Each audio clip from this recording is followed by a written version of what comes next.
En el aire, Radio Zipa, emisora del Círculo de Periodistas y Comunicadores Sociales de Antioquia, Colombia, transmitiendo desde el corazón de Medellín, ciudad de la eterna primavera.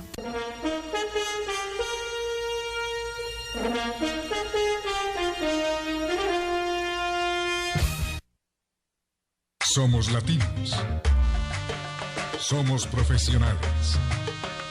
Somos Zipa Estéreo.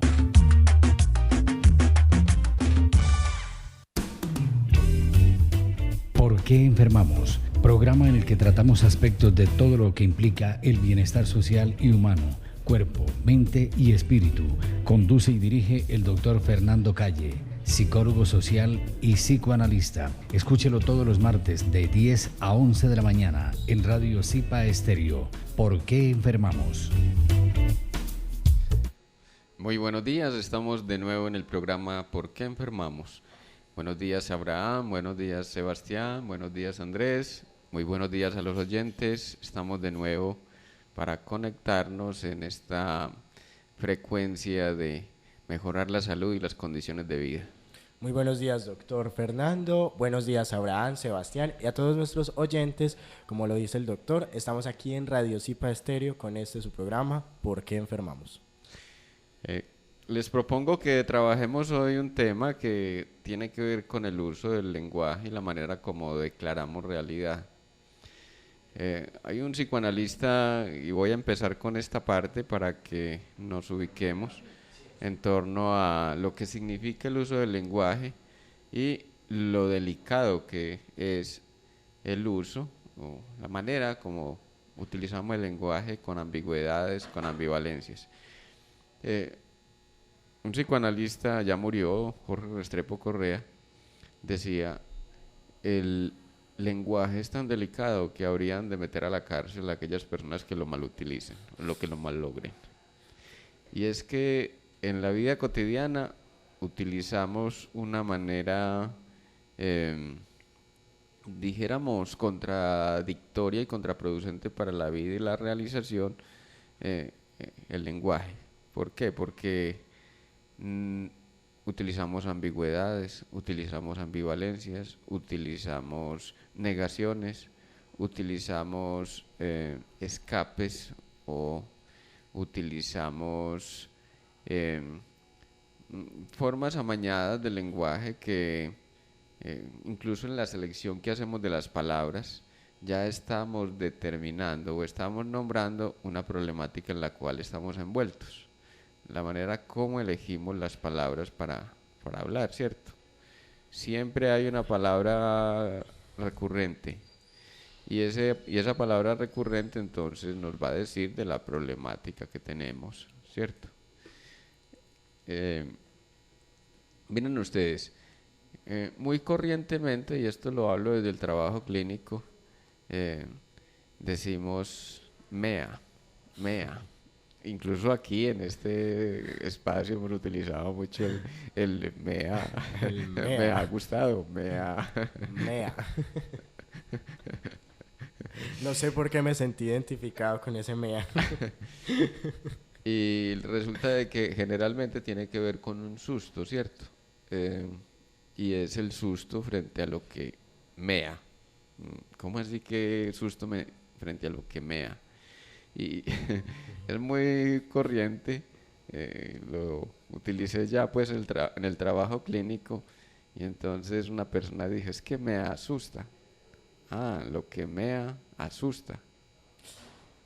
Y entonces les estoy nombrando esto porque justamente tiene que ver con las formas como utilizamos el lenguaje que hablan de un conflicto. Y ese conflicto en particular aquí se trataría de cómo nos encarta aquello que nos erotiza, ¿cierto? Estamos nombrando con esto entonces los genitales, que para muchos el ejercicio de la sexualidad es encartoso, bien sea porque tienen problemas con la excitación consigo mismo, la excitación con el otro, o bien sea porque están trasladando permanentemente ese asunto del conflicto a su vida cotidiana, ¿cierto? Y eso tiene múltiples caras. Lo estoy hablando desde el punto de vista clínico, investigativo. No es una opinión ni una posición amañada, ni una pretensión mía de ser muy freudiano al respecto. No, se trata de que analicemos nuestra cotidianidad desde esos hallazgos clínicos, porque nos interesa bastante cómo nosotros hacemos de la realidad aquello que nombramos o aquello que todavía no aceptamos de nosotros mismos. Es decir, vivimos llenos de miedos, vivimos llenos de prevenciones o, en su defecto, llamamos la enfermedad, llamamos la tragedia. Yo hago un paréntesis, doctor.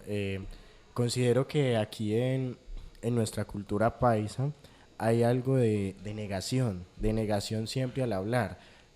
Por ejemplo, muchos preguntan, hey, ¿usted no va a ir al paseo? O sea, Ajá. agregan ese no, Ajá. y entonces eso también pues es delicado al momento de nuestro lenguaje, porque la pregunta clara sería, ¿vas a ir al paseo o no sé? Ese no ya está dando por hecho que la persona no va a ir sin la persona haber dado una respuesta.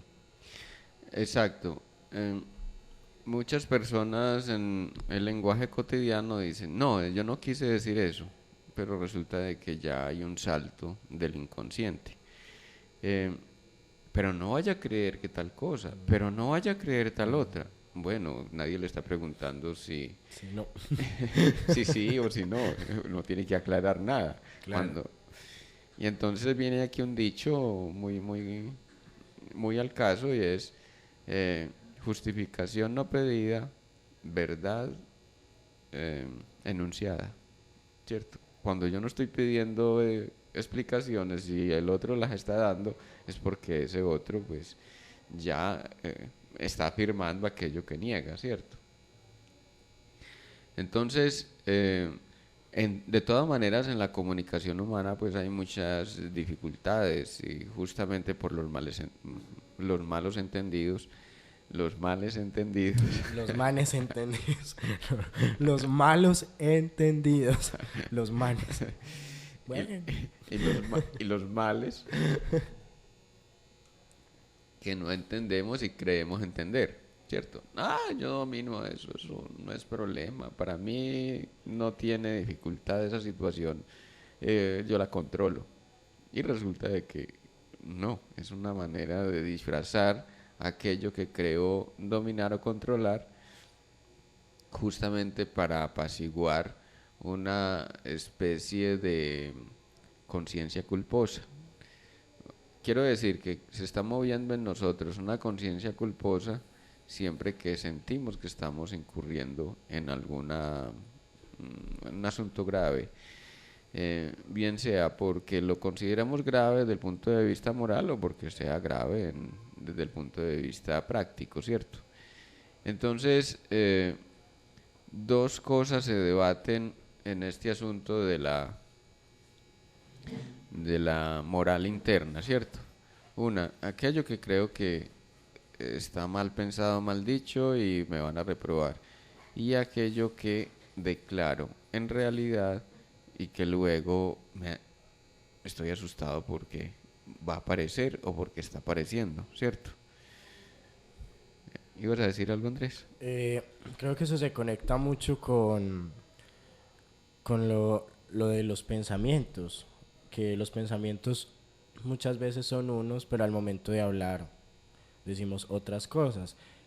Poner el ejemplo de decir con la palabra o el lenguaje, yo voy a ser exitoso, pero por dentro no me lo creo. O sea, por dentro hay algo que me dice, no, pero es que esto, pero es que lo otro, pero es que... Entonces no hay como una buena comunión entre lo que expreso y lo que pienso. Una buena coherencia, sí. La Biblia nos habla, y qué bueno que lo traigas a colación porque nos ayudas a entender otros aspectos, y es que la Biblia nos habla de la serpiente. La serpiente es bífida y de ahí viene pues el concepto del diablo, ¿no?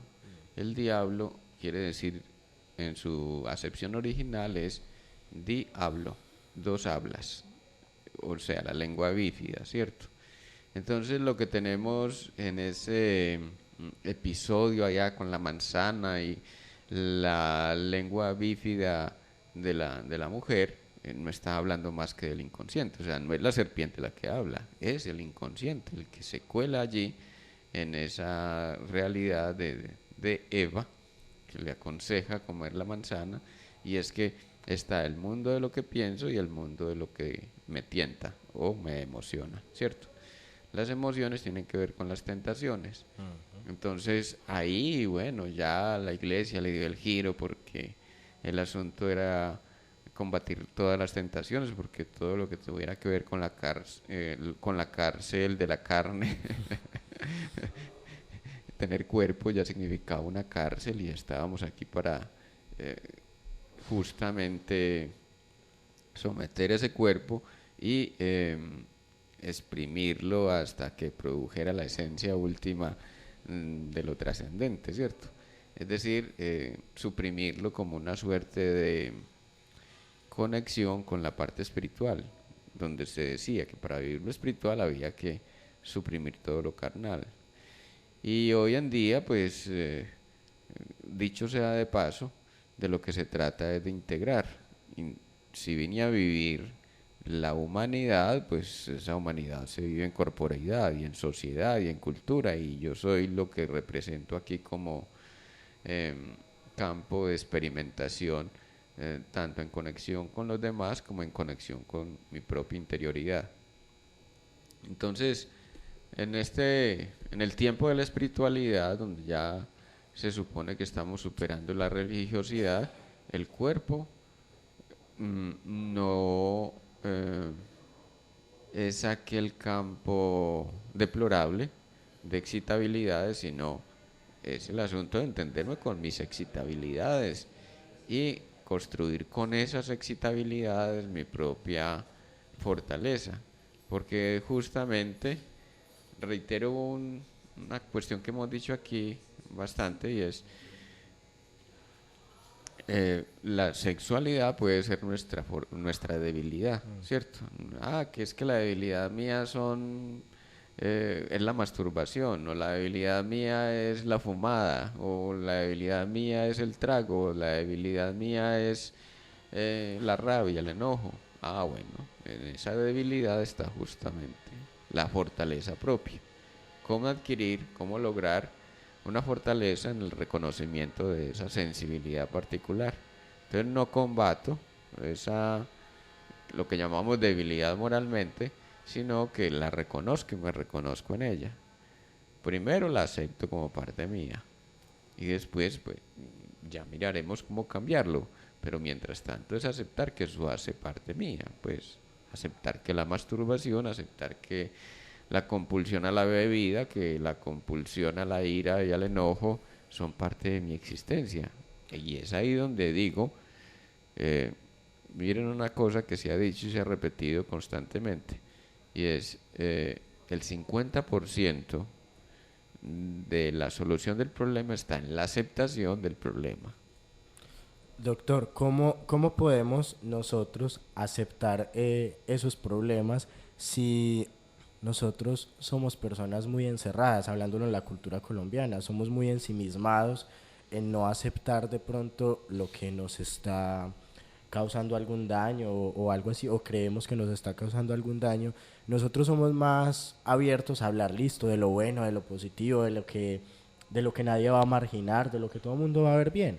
Pero estas cosas que llamamos problemas, que pueden ser nuestras debilidades, como que muchas veces nos las dejamos para nosotros. ¿Y cómo podemos enfrentarnos a ellas? Muy bien. Yo creo que si no cambiamos nosotros, la realidad misma nos va cambiando. ¿Cuál realidad nos va cambiando? Miren ustedes la belleza. Les digo belleza pues en el sentido que lo veamos de una manera diferente, ¿cierto? Un amigo ponía en el WhatsApp pues una especie de listado de requiems, ¿cierto? Que el Coltejer es mexicano, que la Pilsen es de esta empresa bueno, no recuerdo ahorita, el Cerrejón es extranjero, bueno, y entonces viendo las cosas detenidamente es que somos un pueblo de una riqueza, de una abundancia extraordinaria, y eso nos ha echado a perder, nos ha echado a perder espiritualmente. ¿Por qué? Porque no nos hemos puesto a considerar la riqueza interior que tenemos. Entonces, sí, creemos que porque negamos la realidad, entonces la realidad deja de existir. Y la realidad se nos viene de narices y nos revienta y nos vuelve chicuca, como decimos en antioqueño. Ropa de trabajo. Y miren ustedes, yo creo que, y aquí viene la belleza pues que les contaba, imagínense que hemos sido expropiados de la riqueza nuestra justamente porque todavía no reconocemos la riqueza que en el fondo es nuestro mayor hábito, es la riqueza interior, ¿cierto? Tenemos una vida espiritual por descubrir y entonces como tenemos satisfechas las necesidades básicas, nos hemos descuidado en el campo de la espiritualidad. Y entonces uno ve que el Estado no tiene salida, pues este Estado colombiano está podrido y bueno, Doctor, ya lo que hemos dicho aquí, el asalto al poder, discúlpame, termino la idea, ese asalto al poder también es una manera de, miremoslo de manera global, nos han quitado nuestra riqueza porque nos dicen o nos están diciendo, o se ponen las pilas o miren a ver, porque esto no puede continuar aquí, no puede continuar así. De tragedia en tragedia, de dificultad en dificultad. Y hemos dicho en otros programas como la nueva era nos está abocando a una realidad de reconocernos en el campo de la espiritualidad. Y América Latina es justamente el corazón de la nueva humanidad. Al menos así lo reconocen los grandes pensadores y los grandes espiritualistas de la época, los grandes iniciados que también están trabajando estos aspectos. Y entonces, sintetizo la idea, justamente llegamos al punto donde no tenemos nada nuestro, o sea, incluso los bancos son extranjeros o son de monopolios locales, pero finalmente nos expropiaron la tierra, nos han expropiado las grandes minas, nos han expropiado ya últimamente el asalto al agua con aquello de la minería, eso es de una claridad definitiva, el desplazamiento forzado, todo este tipo de cosas son parte de esos mismos movimientos que viene dando la tierra en defensa de una cosa que se llama el cambio de frecuencia, el paso de la tercera a la quinta dimensión. ¿Cómo que la quinta dimensión? Sí, la dimensión del amor. Nosotros hemos vivido la dimensión de la materialidad, de la densidad. Miren, nos ponemos a pelear por la envidia, nos ponemos a pelear porque nos hacen dar rabia, nos ponemos a pelear por un territorio, nos ponemos a pelear porque me miró feo, nos ponemos a pelear porque es que se comió a mi sobrina. Discúlpenme, son cosas ordinarias de la vida, pero hay que nombrarlas, ¿cierto? No son ningún tabú. Entonces la otra parte es, vamos a seguir en la misma. Y ahí es donde estamos confrontados muchos de nosotros porque queremos darle solución a las problemáticas sociales, pero no le vamos a dar la solución hasta que no abordemos nuestra propia interioridad, que somos, o cada uno somos la fortaleza y somos los agentes de cambio, si realmente nos asumimos, ¿cierto? ¿Vos ibas a decir algo, Andrés? Sí, doctor, ahorita que tocabas lo del Estado, sabemos que Colombia es un país que tendría todo el potencial para ser uno de los países más ricos del mundo, pero debido a esto, a que no hemos revisado nuestro interior, es que no hemos llegado a ese potencial que que Colombia podría aspirar. Entonces, dijéramos en sentido positivo que lo que han hecho las multinacionales y lo que han hecho estas empresas monopólicas también ha sido un favor, ¿cierto? Un favor, obviamente, nos pone en crisis, nos ha cercado por todos los medios y cada vez va a haber más deterioro porque, bueno, el asalto a los poderes económicos, a las condiciones y al potencial material, ¿cierto? Porque está la otra parte y es el potencial espiritual, ¿cierto? Y es que el cambio de era significa también eso, entrar en la frecuencia del amor. La era de Acuario nos marca la era donde hay una transparencia, donde ya no vamos a andar por la vida diciendo una cosa y queriendo mostrar otra, sino que soy coherente con mis acciones, mis palabras y mis pensamientos. Pero para eso tengo que integrarme. O sea, la nueva era no la va a hacer la Tierra de por sí. La nueva era la tenemos que hacer nosotros. Y esa nueva era está en conexión con lo que somos cada uno. Una de las cosas que ha cundido para nuestro tiempo, ya hemos dicho, han sido los accidentes. Los hemos nombrado como intentos suicidas y suicidios disimulados, dicho en otros términos, camuflados, o suicidios reales, ¿cierto? Cuando hay intención y el propósito de acabar con la vida.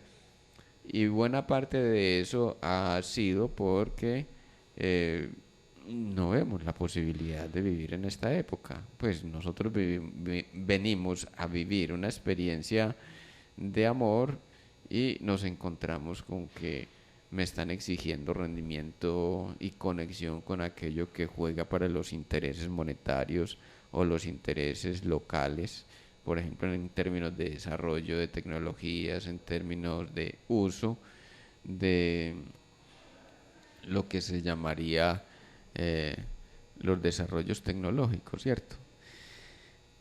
Y es ahí, se supone, que entra la productividad y que para los jóvenes está la gran oportunidad, pero resulta de que no se trata de la oportunidad económica. ¿Por qué? Porque ya eso, entre comillas, está superado. Me disculpan, yo no quiero decir de que vamos a echar por la borda los avances y los alcances tecnológicos, no, sino que cuando no te conectas en tu frecuencia interior con relación a lo que te piden los demás, terminas viviendo para los demás, para lo que es la expectativa del padre, de la madre, del vecino, del tío, del abuelo, ¿cierto? Y se trata de conectarse. Primero me conecto con mi propio interior y al conectarme desde allí entonces surge mi verdadero potencial. Este punto, doctor, que toca es muy importante a lo que venimos diciendo del lenguaje. Digamos, mi sueño, por ejemplo, es ser abogado, el de Andrés. El joven Andrés quiere ser abogado, pero resulta que mis padres quieren que Andrés sea médico. Ajá. Entonces, Andrés dice, yo tengo que ser médico porque mis padres quieren que yo sea médico, pero entonces ahí estoy perdiendo la conexión con mi sueño inicial, que era ser abogado, y estoy viviendo es el sueño de mis padres y no el sueño mío. Exacto, y uno ve que hay culturas que han sometido muy tempranamente a los niños, a los 2 años ya están yendo, a las 18, 12 meses incluso apenas aprenden a caminar, ya están yendo a la guardería y entonces desde muy temprano los están condicionando para que se desempeñen y se desenvuelvan dentro de lo que llaman la oferta de sociedad del consumo. ¿Cómo que la oferta de sociedad de consumo? Los programas que están en vigencia y que se supone generan la oportunidad económica para quienes aspiran en el crecimiento económico, ¿cierto?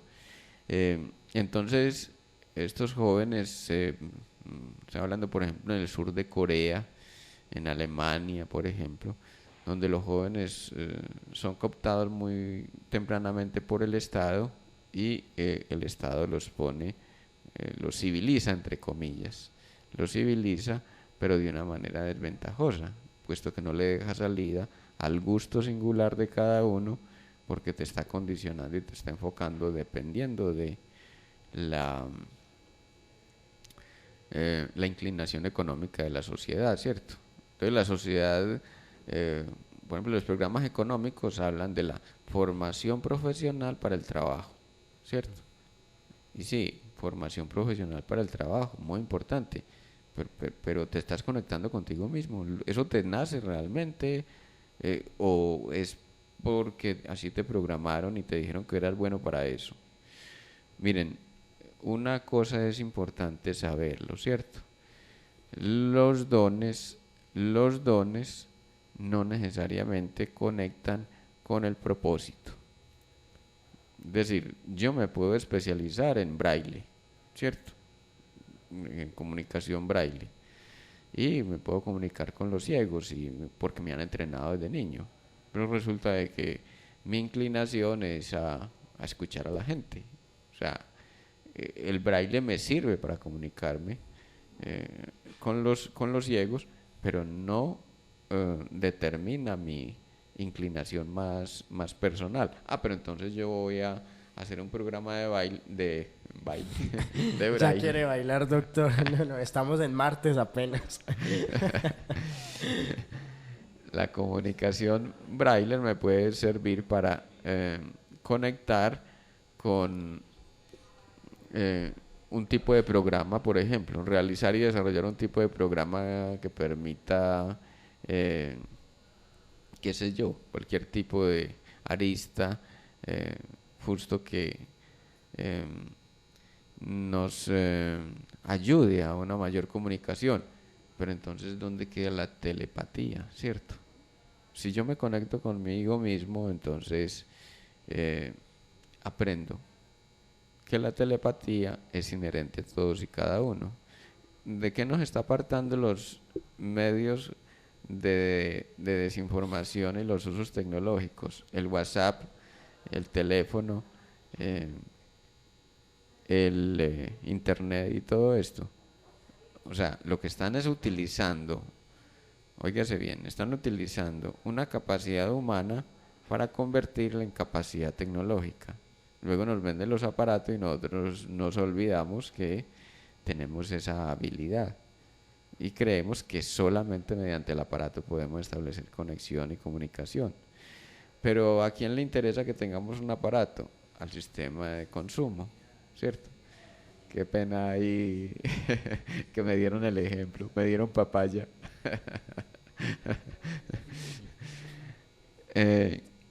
No es nada en contra de alguien en particular, sino es como un ejemplo básico. Y entonces, en el tiempo de la conexión contigo mismo, es para descubrir el real potencial que cada uno portamos, ¿cierto? Y en ese sentido, entonces, jalonar la sociedad a una poscultura, es decir, una cultura nueva, una cultura donde lo que rige no sean los modelos que actualmente están gobernando el mundo, modelos a los cuales se les ha dado en llamar los paradigmas. ¿Qué son paradigmas? Principios, valores y usos que imponen estos modelos, ¿cierto? Entonces, el paradigma impone una forma de pensar, impone unos valores e impone unos principios que han de ser respetados, rescatados y siempre mantenidos a flote. Resulta de que los paradigmas determinan también nuestra forma de pensar, porque no se encuadran dentro de una singular forma de ver la realidad, ¿cierto? En otros términos, todo pensamiento iniciático es un pensamiento que tiende a la ruptura de los paradigmas. No en el sentido de que nos vamos en contra de los paradigmas, sino en el sentido que integramos los paradigmas, ya no como una verdad absoluta, sino como un enfoque de la realidad, que igual vale dentro de lo que se puede llamar una relativización. Entonces el paradigma religioso ya no es un absoluto. En este tiempo no es, el paradigma religioso no gobierna la realidad, aunque para muchos siga siendo un patrón que rige sus vidas. Pero en el sentido general, entre los jóvenes, por ejemplo, las iglesias son poco creíbles, pues el enfoque de la realidad ha cambiado, puesto que se empiezan a ver otras realidades que nos contrastan aquello que la misma religión puso como verdades absolutas o como dogmas. La otra palabra que me olvidaba era el conjunto de verdades, principios y valores. Las verdades tienen que ver con los dogmas, ¿cierto? Eso es lo que encierra el paradigma, conjunto de verdades, valores y principios. Yo considero que cuando uno tiene un propósito claro, no debe escuchar otras voces como no puedes, perdón, no puedes porque no estás apto para ellas. Es luchar como hasta el final por ese objetivo, ¿no? Pero cuando me reconozco en hasta dónde estoy haciendo para los demás, si no me reconozco en cuánto es que hago para los demás, entonces no sé qué vuelta le di al asunto y termino viviendo el 75% para los demás y el 25% para mí. Sí, yo saco adelante mi propósito, pero bueno, voy a conseguir dinero porque tengo que ayudar a mi familia. Bueno, entonces ahí ya nos enredamos. Y hay algo que decías justamente ahora y tiene que ver con eso, ¿cierto? Como buena parte de los enredos que construimos, tengo un propósito definido, entonces me pongo a estudiar una carrera y estoy a punto de graduarme y es lo que me gusta hacer, pero estoy a punto de graduarme y no hago la tesis, o no encuentro el sitio de las prácticas, o voy a los sitios de prácticas y me peleo con la gente, donde quiera que voy de pelea y me consigo con quien pelear. O sea, atraigo lo que necesito para justamente frustrar la expectativa, porque yo no me puedo graduar. No me doy cuenta que tengo un problema interior con relación a lo que es mi propósito, porque puse a otros de por medio, ayudar a mi familia. Entonces el inconsciente le dice a uno, venga a ver, ¿usted para dónde va? ¿Cómo así que va a ayudar a su familia? Pues, ¿y en qué sentido los puede ayudar? Deje que cada quien se haga responsable. Es muy cierto eso que está diciendo, doctor, porque recuerdo cuando yo iba a hacer las prácticas, que las hice justamente aquí en el círculo de periodistas, yo dije, bueno, ya vine a conseguir prácticas. Y yo tenía como tan claro el objetivo que yo escribí mi hoja de vida y a los 15 días ya tenía prácticas. Cuando compañeros llevaban meses buscando prácticas y nada, y yo les dije, no, es que la cuestión es que tengas fe en que vas a lograr las cosas. Muy bien. Y decimos ordinariamente, no, qué persona tan de malas. Ay, qué pecado. No, pero es que le va tan mal. Es tan buen estudiante, pero le va tan mal. No, es que donde quiera que llega encuentra jefes mal yo no sé cuántas. Es que son unos tiranos con el pobre o la pobre. Es que... Y siempre hay un inconveniente que nos atora en relación a eso, porque todavía no hemos confrontado aquello que corresponde a nuestro propósito. ¿A qué me refiero con confrontarnos con relación a nuestro propósito? Es mucha parte de lo que estoy haciendo, vuelvo y digo, está desviado o está sesgado hacia lo que el otro dijo que yo tendría que ser o cómo tendría que ser, ¿cierto? No es negar la relación con el otro, no es negar tampoco la dependencia, ¿cierto? Es afirmar el propósito. Es que guste, ya no le guste a mi papá o a mi mamá, a mí me gusta la fotografía, ¿qué hago pues? Eso se me impone. Guste, no, guste, yo no le guste a mi mamá, yo soy homosexual o soy heterosexual, pues para el caso de, Sí, más de bien que para... la mamá quiera.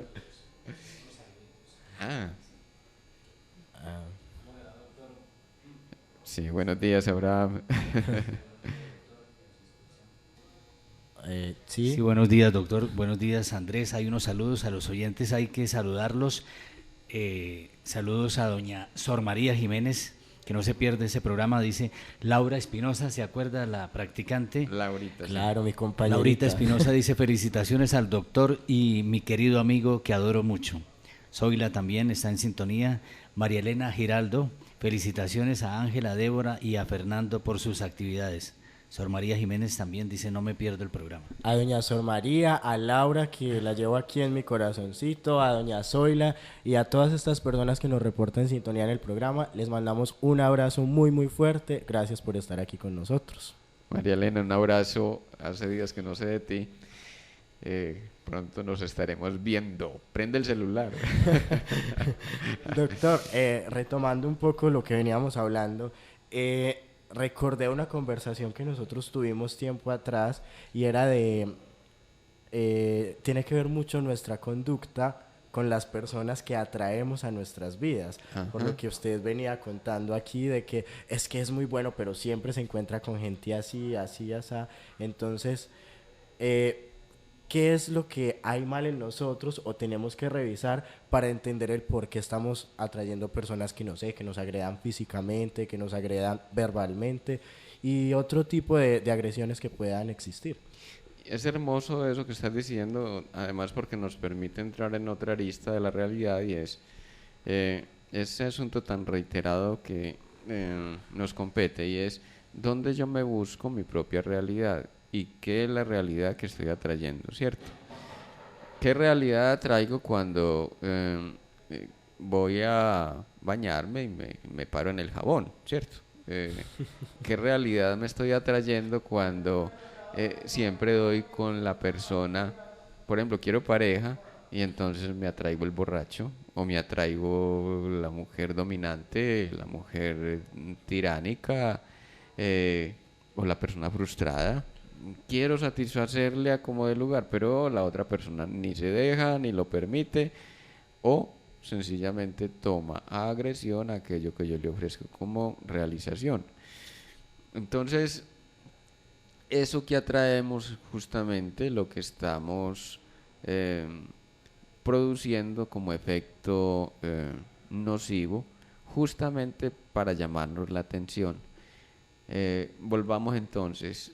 Puede ser la relación negativa, puede ser el accidente, puede ser la enfermedad, puede ser el agresor externo, puede ser las circunstancias sociales. O sea, y aquí hay una cosa que todavía tenemos que ampliar un poquito enseguida y es cómo elijo yo dónde nacer, ¿cierto? Cómo elijo la sociedad justo que necesito para poder vivir una experiencia determinada, porque todavía la conciencia reclama vivir esa experiencia, ¿cierto? Y la otra parte es cómo me conecto con la realidad que vivo, ¿cierto? ¿De qué manera? Si me declaro víctima o lo asumo como una experiencia que elegí para poder crecer.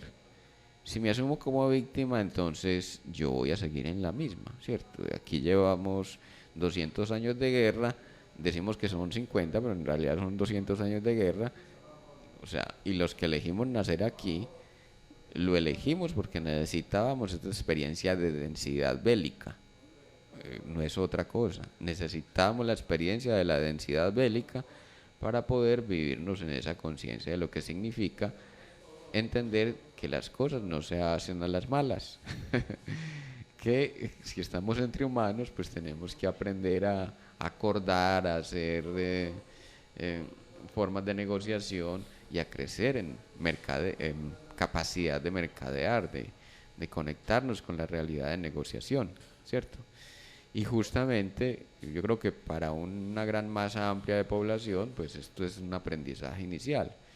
Otros lo aprendimos, y lo declaro abiertamente, lo aprendimos en otras encarnaciones, lo digo por mí porque lo he recordado, pero entonces ahí viene la parte personal, ¿cierto? Descubrir, en mi caso, que vine a nacer en uno de los pueblos más violentos de Antioquia y experimentar todo lo que significaba en aquella época, nací en 7, lo que implicaba la posguerra. Se supone que la posguerra de la guerra gaitanista, o sea, después del Bogotazo se desató ahí una guerra civil impresionante, y eso duró y sigue en vigencia. Algunos líderes han dicho que no, que eso duró hasta el año 55, otros que hasta el año 57, pero bueno, finalmente esta guerra no termina. Y lo que descubría en particular es eso, cómo vine a vivir la densidad. Los sistemas de guerra nos confrontan en lo más profundo de nuestro propio ser, porque nos ponen a vivir lo más oscuro de nuestras emociones: envidia, rabia, resentimiento, rencor, odio, todo ese tipo de cosas, ¿cierto? Derramamiento de sangre, las inquinas, ¿cómo se llama eso? Todo ese tipo de conflicto que se produce por el deseo de venganza, la discordia, riñas, las mismas riñas familiares, las mismas riñas callejeras. Y entonces fue entender de que vine a vivir esa experiencia como parte del crecimiento interior. O sea, después fue que entendí de que elegí una madre bastante neurótica y un padre enfermo mental, ¿cierto? Y eso tengo que reconocerlo, pues, como parte de ese crecimiento. Pero venía a vivir eso, ¿cierto? Venía a vivirlo y lo asumo y agradezco que todas esas condiciones me hayan posibilitado crecer y entender la humanidad desde, yo diría, desde la raíz, porque justamente venir a vivir la guerra en sus estertores más macabros, la macheteada, la incursión guerrillera, el asalto, el desplazamiento, todo ese tipo de cosas. Y no solo porque se pudo experimentar en carne propia, sino porque en mi sensibilidad pues me identificaba con todas las víctimas y quería hacer algo por tanta gente, pero no podía. Pues imagínense un niño de 6 años sintiendo las almas de los muertos vagar por el entorno y encontrártelos en los caminos y tener que ir a la finca solo porque había que ir a llevar la moga que llamábamos, ir a llevar la comida al tajo de donde estaba el papá trabajando, y encontrarse con esas sensaciones de alguien que te invade o te quiere invadir tu propia energía, porque ese espíritu está por ahí volantón, y sin poder hacer nada y pasar por ese sitio y sentirlo absolutamente desolador. Otras personas no percibían lo mismo, pero sentir la desolación que ocasionaba y la sensación de esas almas que no sabían para dónde iban. Doctor, pero no sé, muy valiente, porque digamos yo a mis 6 años veía a Chucky y era muerto del susto y sabiendo que era ficción, mientras que usted estaba viviendo una realidad espiritual muy fuerte ¿Cómo a los 6 años se puede afrontar algo así de una manera, digamos, madura o valiente? Fue muy crítico porque un tiempo de mucho sufrimiento debido a que esa sensibilidad pues me llevaba por toda suerte de sensaciones. Entonces era vivir la agonía del macheteado, pues en el momento que murió, ¿cierto? Que se quedó sembrado ahí en ese último momento. Después fue que lo vine a entender. O sea, yo creía que era que yo me imaginaba todo eso, pero después entendí de que era que mi sensibilidad llamaba e invocaba a estas almas que desperdiciadas, después de haber eh, perdido la vida pues en un asalto, por ejemplo, de muerte repentina, en el cruce de un camino, quiero decir, les disparaban, por ejemplo, del monte, apaviados, y entonces se quedaban por ahí como turulatos, sin saber para dónde pegar, y entonces se pegaban del primero que pasaba, ¿cierto? Y el primero que pasaba era yo. o que terminaba pasando, pero... Y esto trajo unas, por ejemplo, estados de ahogamiento, donde era una neurosis muy particular, por ejemplo, perder el control del cuerpo y tener que ser auxiliado pues en un momento donde no podía con el cuerpo, y era que después lo entendí.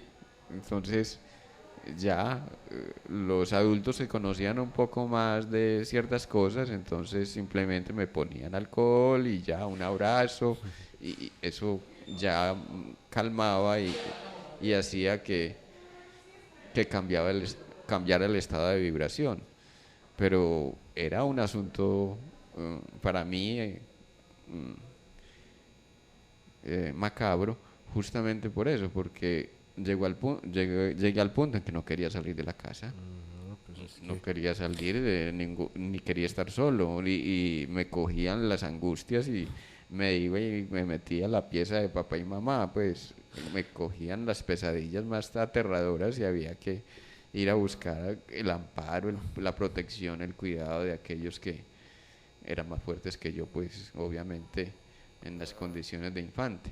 No, y realmente es algo que, pues que mis respetos, porque sabemos muchos de los que estamos escuchando este programa que el mayor miedo de nosotros de niños era la película de terror, y entonces íbamos a buscar a papá y a mamá y todo, pero era una película. Digamos que aquí, trayéndolo a la realidad, usted estaba viviendo su propia película, y lo más teso de todo es que era una película real, no la ficción a la que nosotros le teníamos miedo. Entonces, creo que para tener tan corta edad y estar aquí contando ese testimonio, esa anécdota, es alguien que ha entendido claramente lo que hay en su interior. Sí, cómo poder entenderse uno en esas múltiples dimensiones. Esto es tremendo porque deja múltiples enseñanzas, y sobre todo cuando uno ya puede entender. En aquel tiempo, y yo creo que hasta hace 6 años no lo entendía. Yo decía que era un neurótico consumado y que todo aquello se debía a mi crisis, a mis conflictos internos.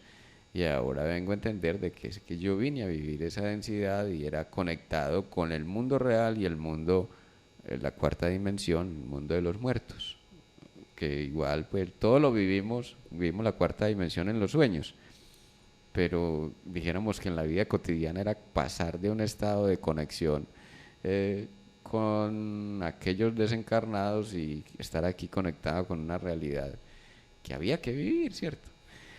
Pero entonces es solo para contarles de que esa lección de venir a nacer justamente en un lugar determinado, porque es la experiencia que se necesita para entender más a fondo y acompañar de una manera profunda y de raíz este proceso del despertar de la humanidad, ¿cierto?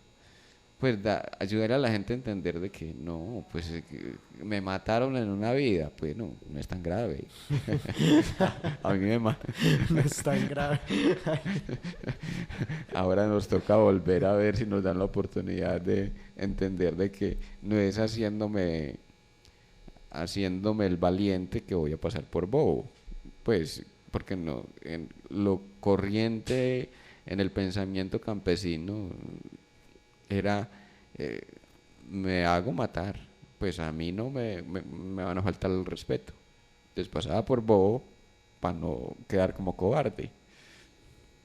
Y si te confrontabas con alguien a machete, pues había que mostrarle que vos eras capaz, ¿cierto? Que eso era como la tónica entre el campesinado, y entonces era muy común en las fiestas donde se desataba la machetera, y entonces el carnaval se convertía en carnaval de sangre, y eh, amanecían 3, 4 muertos en un baile.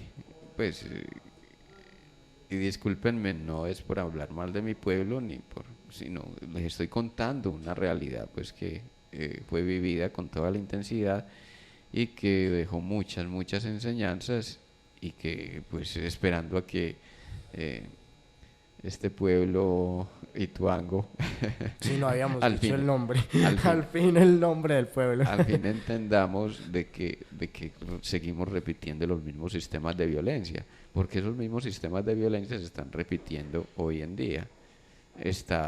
Hay las mismas problemáticas, pero vestidas de otra,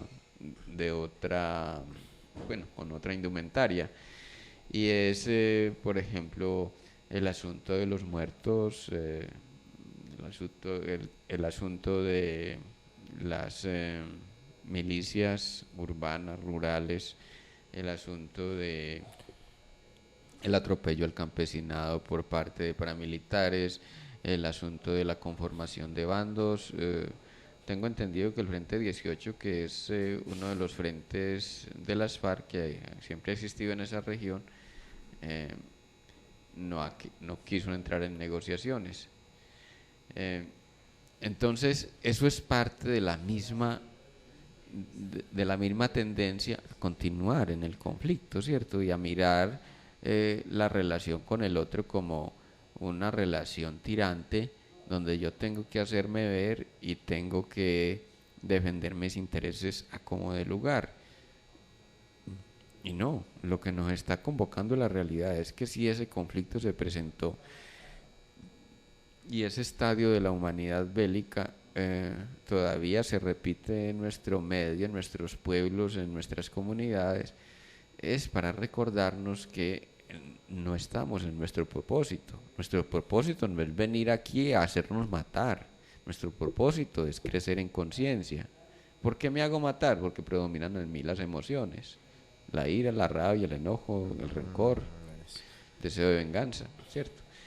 Y ahí nos enredamos. O sea, vuelvo y digo, somos muy emocionales, y dentro de esa emocionalidad entonces nos dejamos llevar por el estado anímico y no le ponemos razón ni le ponemos pensamiento a esas emociones.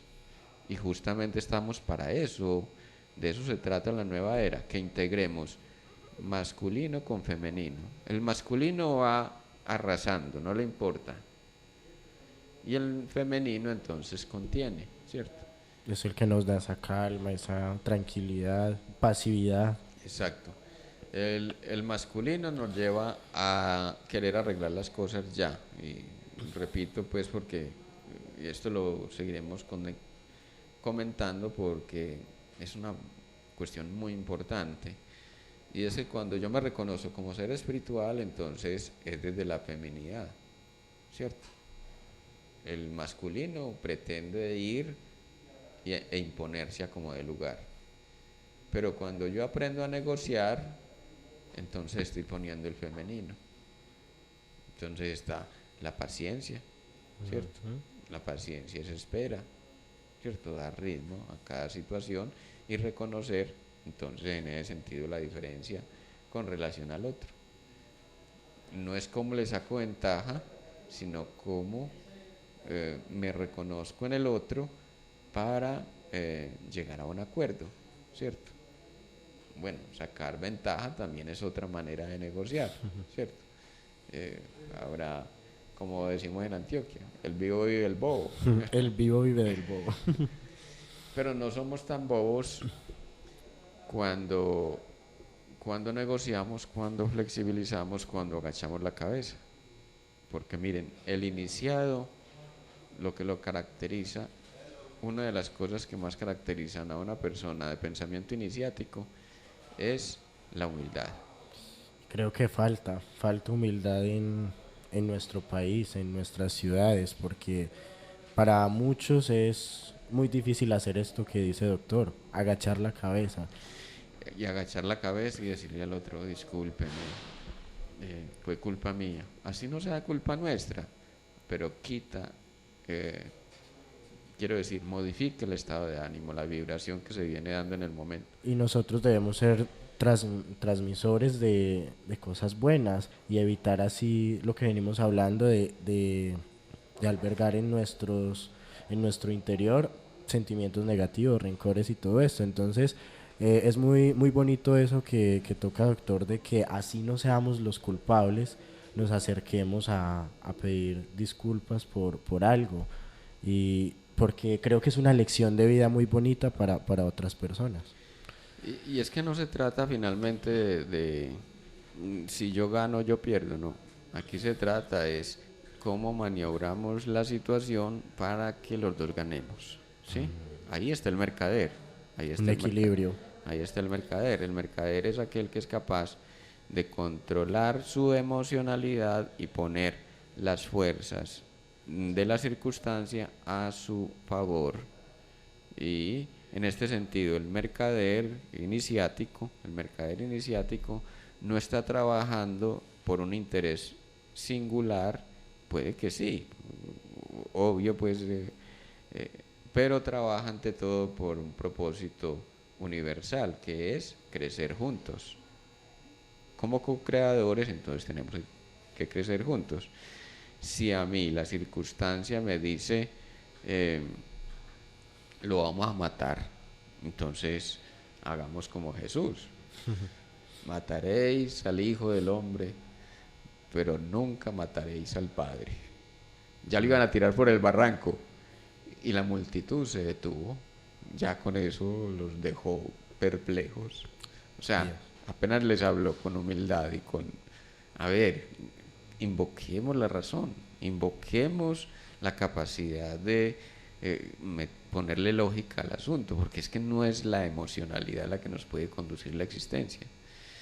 Con esto estoy queriendo decir entonces que es conectar la emocionalidad a la razón, para que deje de producirnos estragos esa emocionalidad cruda, ¿cierto?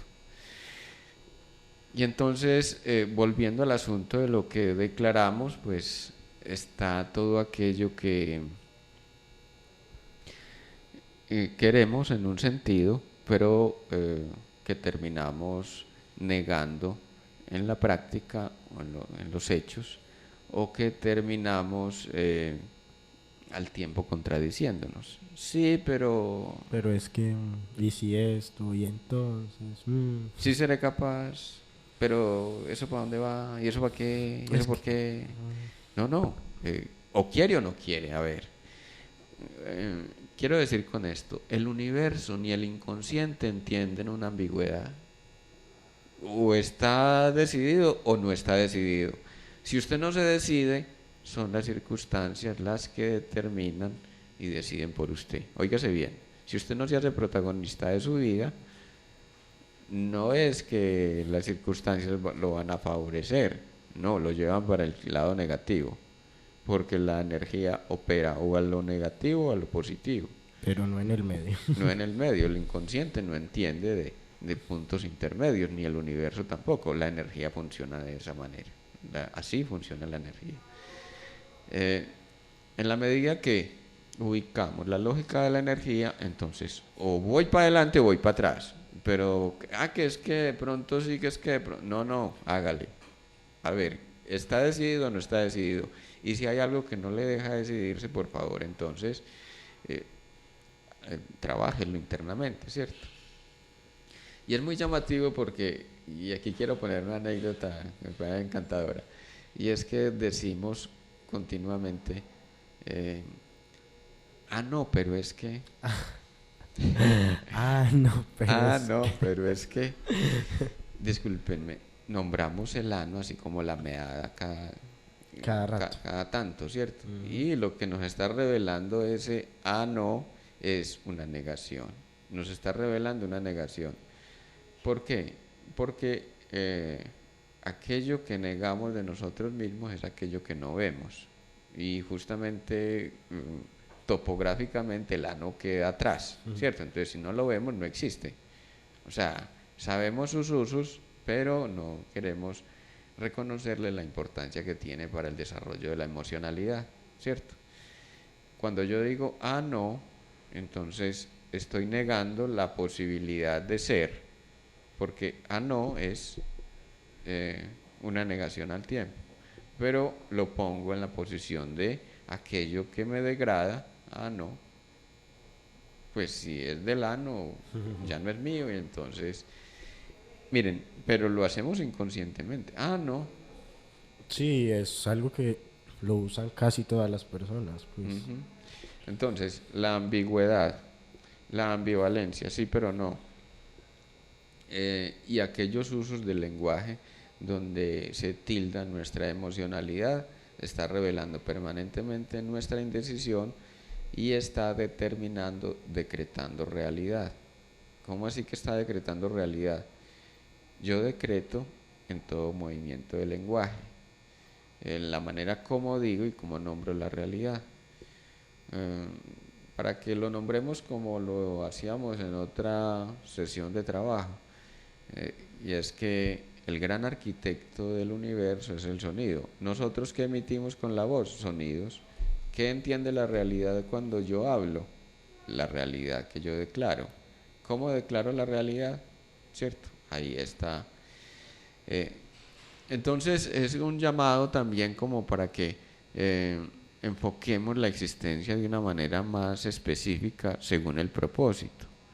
Si estamos con dudas, si estamos en ambivalencia, en ambigüedad, si estamos patinando sobre el mea culpa, mea miedo, mea todo aquello, estamos nombrando una realidad que ya nos atraviesa, y es que lo estamos viendo como una situación traumática que no podemos controlar o que no queremos aprender a controlar, porque también está la otra parte, ¿cierto?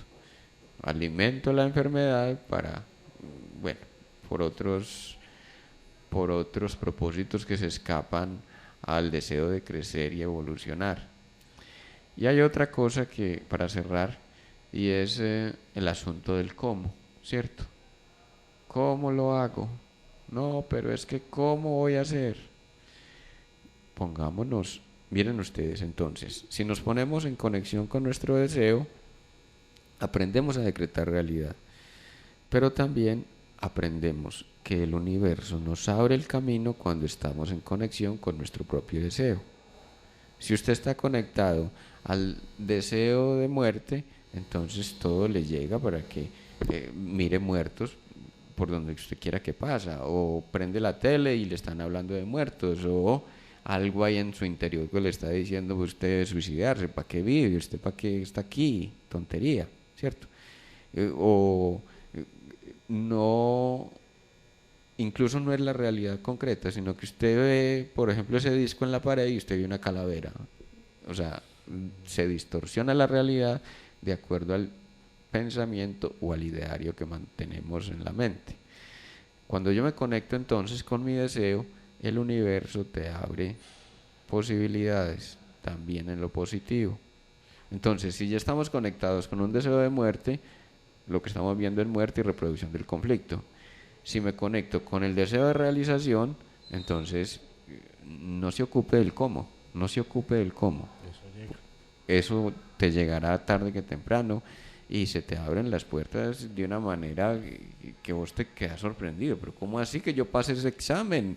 Yo que sé menos inglés, decía una persona en trabajo terapéutico, yo que sé menos inglés que mis dos amigas, Y mi profesora, que todavía no ha hecho el doctorado, mire, yo pasé el examen de inglés y ya me voy a graduar en el doctorado. ¿Pero por qué? Estamos diciendo de que la persona misma está en conexión, y ella misma decía, es que yo decreté que iba a ganar el examen con 85%. O sea, con 70% no se gana el examen, hay que subirlo de 75. Y yo decreté que iba a ser por encima de 80. Y así fue. ¿Pero por qué? Porque la persona está conectada ya consigo misma, ¿cierto? Bueno, llegamos al final de nuestro programa. Muchísimas gracias, Sebas. Muchísimas gracias, Andrés.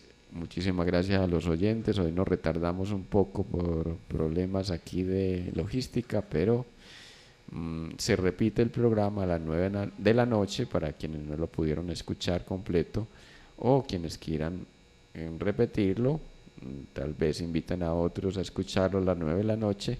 Lo colgaremos pronto en el canal Emanciparte en YouTube. Ya saben, hemos aprendido que si conectamos nuestro deseo con lo que expresamos, vamos a traer una realidad positiva. Estuvo con ustedes el doctor Fernando Calle y Andrés Cardona en este su programa, ¿Por qué enfermamos? Muchas gracias.